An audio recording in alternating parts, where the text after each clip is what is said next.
আপনাদেরকে সাথে নিয়ে আমাদের এই যাত্রা আমরা সফল হব, যেভাবে আমরা অবিস্মরণীয় একটি বিজয়, যারা যুদ্ধ করার বাংলাদেশের তাদেরকে না জানিয়ে, তাদেরকে সাথে না নিয়ে, যারা রাষ্ট্রে রাজনীতি করেন রাজনৈতিক দল তাদেরকে সঙ্গে না নিয়ে আমরা যেভাবে একটি বিজয় অর্জন করেছি সারা বিশ্বে কাঁপন ধরে, সেই নিয়ে হবে আলোচনা।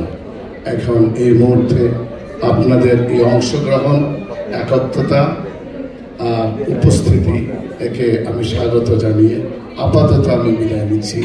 এরপরে আপনাদের অনেকেই এখানে আপনাদের মতামত দিবেন, সেই জন্য আমি স্বাগত জানাচ্ছি। আমি অনুরোধ করছি আপনারা মনের কথা খুলে বলবেন। আমাদের করণীয় আছে, করার জন্য সুযোগও লাগে, এই সুযোগ আপনাদের জন্য আছে। আমি আপনাদের ভাই।